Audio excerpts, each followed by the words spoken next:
Hello everybody, thank you for watching. My name is David. I'm a life coach and I help people heal and recover and grow from all kinds of different trauma. I do a weekly question and answer video and I answer people's questions to help them recover, heal and grow from trauma.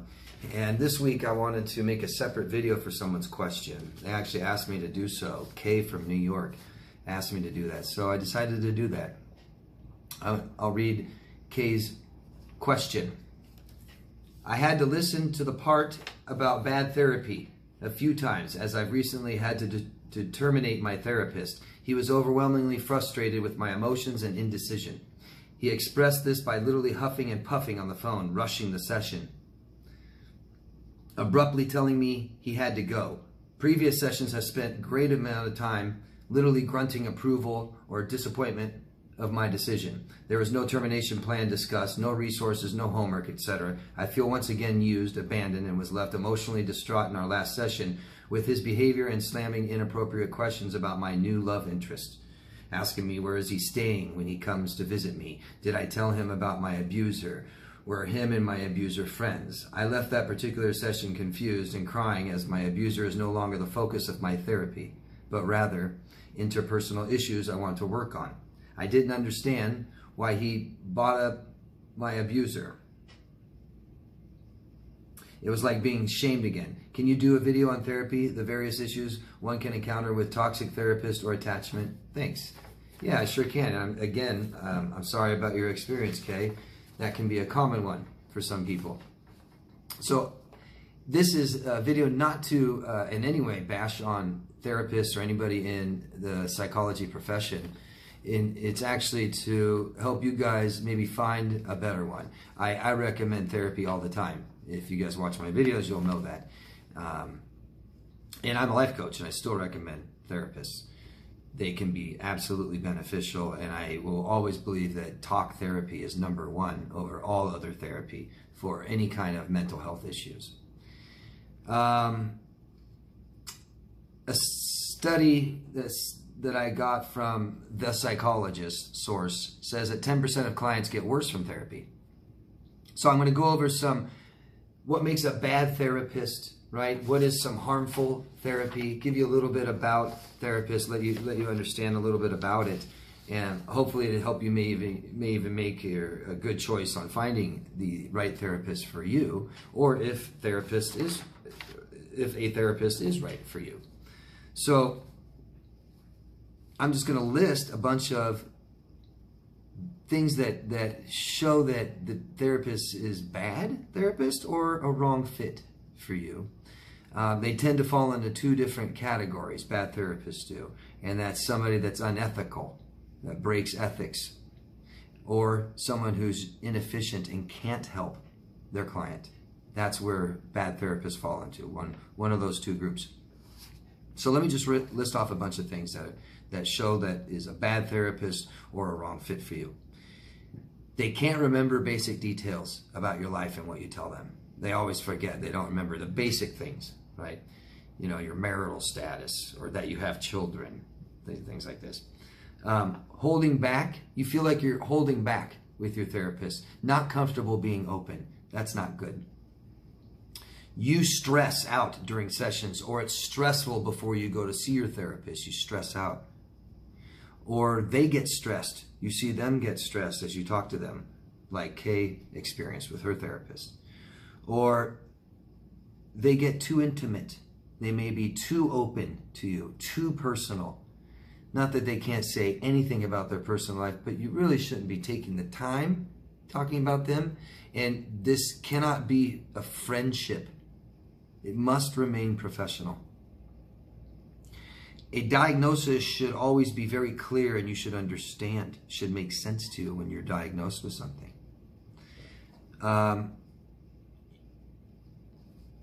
What can be really bad is when your needs are outside their scope. That's a common problem with bad therapists, is they don't identify that, they don't recognize it, or they don't even acknowledge it. They know it, but they don't care. They keep trying to help you. That's a big, big problem. They seem disinterested when you're talking to them, right? Yawning. I mean, they can maybe be tired someday once, but if they're sitting there just kind of yawning while you're talking to them, not looking at you, checking their watch, aim towards the door, answering the phone, eating, right? Have you ever watched the series You on Netflix? The therapist in there smokes weed the whole time that they're talking to him. He sits there and smokes pot. He says, "Oh, it makes me a better listener." Fuck. They cross boundaries, right? They cross boundaries and ask for too much where you're uncomfortable telling them. You don't have to tell your therapist anything. I would definitely encourage you to be as open as you can so they can help you more. The more open you are, the more they can help you, right? But when they're crossing boundaries and getting too personal and you tell them, no, I don't want to talk about that, things like that, and they keep pushing it. Or they get too personal, right? And they want to be your friend, they ask out on dates. That used to be, they used to never be allowed to do that anymore. Now, ethics say that therapists shouldn't end therapy to be your friend, to be on that personal level. They can't do that. It should be at least after therapy's over. You don't get along with them. You guys don't get along. After a couple sessions, few sessions, end it. Okay? End it. Don't forget, these guys, this is a professional service, right? And that's why we don't get too intimate, too close. They're not your friend. Don't be friends with them. They're providing a service, and when that service is not provided, you communicate with them that they're not providing that service, or you find another one. You can even ask them to help you find another one. A good one will, and not take it personal, right?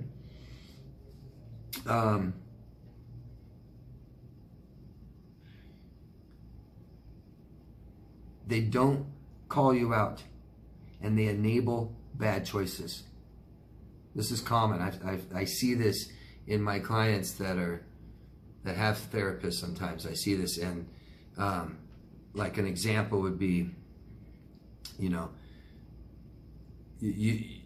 you commit revenge against your abuser or something, and they just go, yeah, I hope you got him real good, you know, take everything he has, screw him. It's like, no, not good.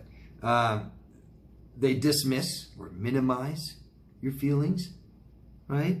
They tell you what you should do. You shouldn't even be telling you what you should do all the time. You need to do this. You should do this. I told you you should do this. Or you shouldn't feel that way, or you should feel this way. You should be ashamed of yourself, or don't you feel guilty? You should, or you know, no, you shouldn't feel bad, right? You should be happy. God, look, you got great things to be happy about. See, it's like, I feel bad though. That's the problem, right? Never offering guidance. They're not helping you, right? I'm not getting help. I said the last time I talked about this, I see this a lot. I see this so much where someone will come to me and they've had a therapist for quite a long time, yet they've been making all the worst choices and mistakes in their life while they've been seeing this therapist. You know, or they don't want to talk about things. I've seen this so much. Oh my gosh. Well, I'll tell my client, didn't your therapist ever talk about your childhood and bring it up? And they said, well, yeah, they acknowledge there could be something, but they said they don't want to talk about it. Your therapist says they don't want to talk about your childhood, but you do. And they're like, yeah. I'm like, oh, they get to decide what you talk about, huh? Wow. You pay them and they say, no, we're going to talk about this. I don't want to talk about that. I don't like that. That's crazy. And you get, and I think this is maybe the most common thing that victims of abuse and trauma face when they go to a therapist. They want to tell the therapist everything that the abuser did to them for some kind of validation. And it doesn't take long for the therapist says, let's not talk about them anymore. We need to talk about you. It's like, well, I need some damn validation that for the last few years, right, somebody was lying to me and stuff, and I kept saying, this is crazy, this is crazy. Is this crazy? Is this wrong what they're doing? Was I wrong for thinking this? Was I wrong for doing this? We need to do that. We need to do that. Judging you, right? Making you feel guilty or ashamed of the things that you do. There's no need for that. I live by a rule for myself that it doesn't matter what people do, only how you feel about it. And I try to tell my clients that, and I definitely allow my clients to make mistakes. And all I have to do is if they do something bad to somebody else or something, I just say, how did that feel? And they're like, it felt like crap. And I say, oh, maybe we shouldn't do that again next time. And that's it. Fuck. Harmful therapy. Imposing personal beliefs and ideologies. More common than you think. Think about politics and religion and how easily those two topics start fights, right? And then a therapist that might be very ideology, you know, might be very religious or very anti-religious or political, you know, very, very conservative, you know, or very liberal. And their client, you know, sparks a little thing in them and they can't help themselves when they say it and they start arguing with you. Well, start arguing about world topics, social issues and stuff like this. It's just, no. Harmful therapy. A therapist seeing two clients with conflict that conflict their own growth in therapy, right? And I've seen this a ton. A couple goes to a therapist. One's an abuser. One's being abused by them. And they'll see them and then they'll split them apart and see them on their own, separately, and keep doing it. And it's a conflict of interest, especially when they broke up and they'll keep seeing the two of them. No, man, no. Jesus. Pick one. Fuck.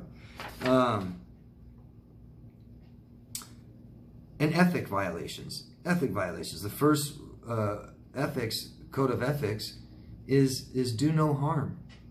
Don't harm the client. Don't harm them. And anything, you know, it's harmful even if you slow down their progress. So even if a client is progressing, but not as much as they definitely would with a healthier or better therapist. Right? That's harmful therapy too, isn't it? If it takes you 6 years to get better, which could take 6 months. Yeah, right? Misdiagnosis. Wow, does that really hurt people? Think of even disordered people being misdiagnosed. I see that, oh my God, time and time and time and time and time again. Do I see a destructive borderline being diagnosed as bipolar? Well, I'm just bipolar. I just take my medicine. Sorry, that's just the way I am. I have these explosive outbursts sometimes. So, sorry.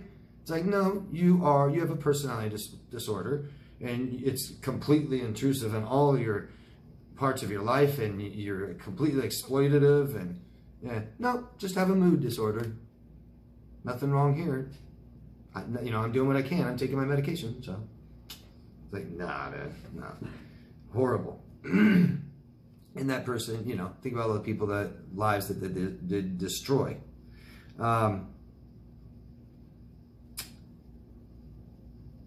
Uneducated.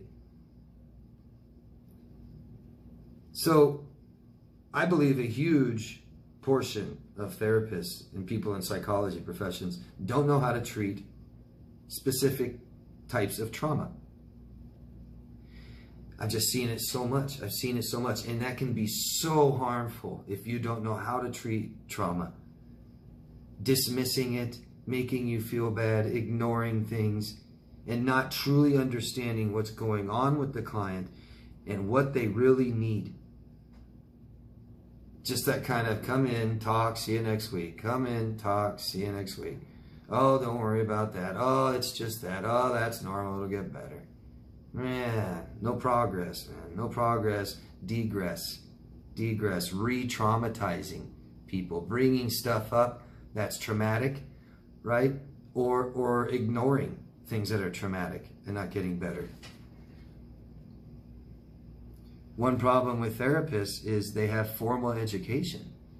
And I see so often is that therapists' education stop with formal education. It stops with their degree.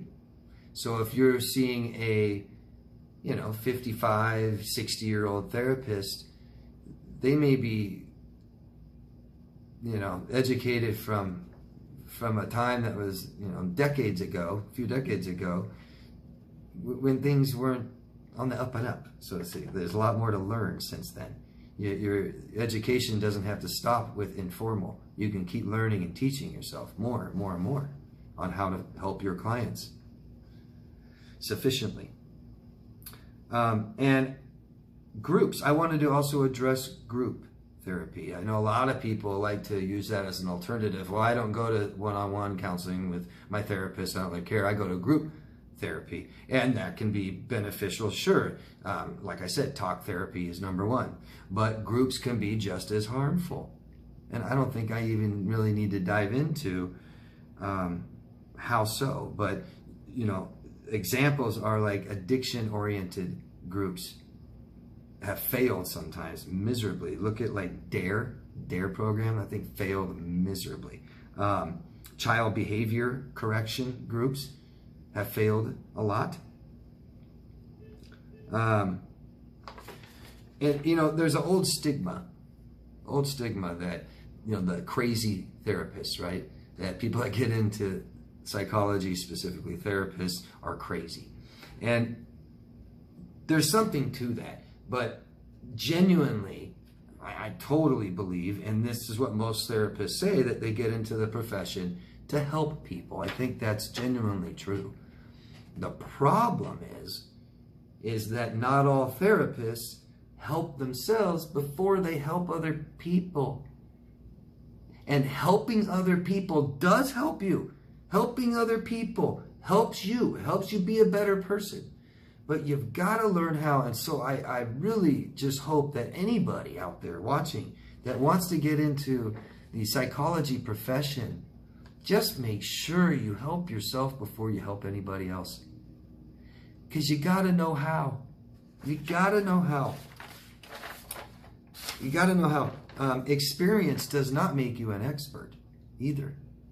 So thinking that you've been abused and traumatized for 30 years doesn't mean that you can just totally help somebody else just because of that merit. No. What did you do? Right? I'm not in abusive relationships anymore, right? I'm in beautiful, healthy, loving relationships now. And you should be able to tell what that is. Tell somebody what that is. Okay? And just to go over something real quick is that there is general and specific psychology. So when you're choosing your therapist or psychologist, be a little bit of aware that, for one, they're human beings and they'll have problems like everybody else. And here's a study, actually. A study I just got off of Psychology Today. So in a 1993 study, early childhood experiences of female psychotherapists were compared to those of other professional women. The therapists reported higher rates of family dysfunction, parental alcoholism, sexual and physical abuse, and parental death or psychiatric hospitalization than did their professional counterparts. Interesting. It's not just a myth. And a 1992 survey of male and female therapists found that more than 2/3 of the women and 1/3 of the men reported having experienced some form of sexual or physical abuse in early life. Freud seems to have been right about this one. The mental health professions attract people who have suffered. Okay? So we have to be somewhat careful. Usually, typically, that can, for a lot of us, it's our last hope, isn't it? Our last hope. And we go to that one therapist. This happens to so many people. We go to one therapist and it just didn't turn out well. They weren't the right one. They didn't react well. They couldn't help you. They're crazier than you are. And And we generalize, and that's the last time we ever try. God, it just, so many people have done that. And don't do that, okay? Talk therapy is the best therapy possible. Don't give up on finding a professional, some type of professional. I wanted to go over 1, 2, 3, 4, 5 different professions in psychology, just to give you a little heads up. There's a couple different psychologists, okay? One's a doctorate of philosophy, the other is doctorate of psychology, okay? They're either in clinical or counseling psychology.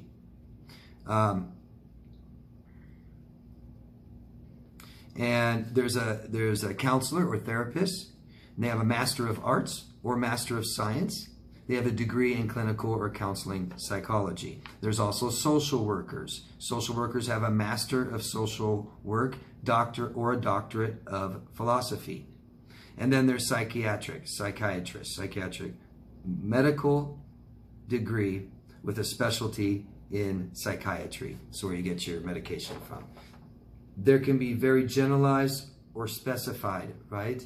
If you know, people say, I can't find a therapist that knows about narc abuse. Well, you're not going there for somebody else. Are you a narcissist? No. So you're not going there for narcissistic personality disorder. So it really doesn't matter.